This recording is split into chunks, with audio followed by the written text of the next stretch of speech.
Hi, my name is Ehlers, and I am here with Christina Hare, one of the Mason athletic trainers. So Christina, could you explain what your job here is at Mason High School?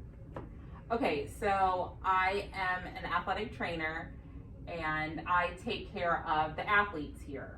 So fall, winter, and spring, all the varsity athletes, JV, and freshman athletes, we take care of. They have an injury, they come see us, we refer them to doctors, we do the rehab. That's what I do. Okay, all right, so in basketball, what would you say the most common type of injury is? The most common injury would for sure be ankle sprains. Okay, and could you go in a little bit more depth about ankle sprains? Okay, so with basketball, an inversion ankle sprain. So the most typical type of ankle sprain that you would think of, that's an inversion ankle sprain, something that's going to swell up the outside of your ankle. That's the most common type of ankle sprain, an inversion ankle sprain. Okay, and let's say that someone just recently got an ankle injury. How would someone like you help that person out? Okay, so let's say for example, you're playing basketball, this happens at practice and you get hurt on the court. So I'm going to go out into the court, calm you down. I can get a better judgment on the severity of the injury based on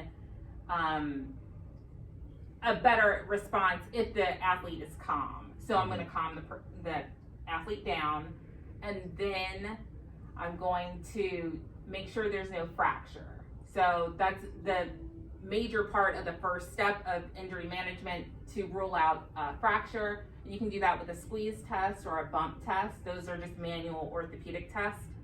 If those are negative, then I'm going to do soft tissue testing, which is going to test for the ligaments around the ankle, like the anterior drawer test.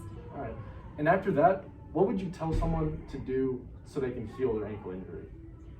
Okay, so the first 48 hours, first 2 days, for sure you need to rest, ice, compression, and elevation.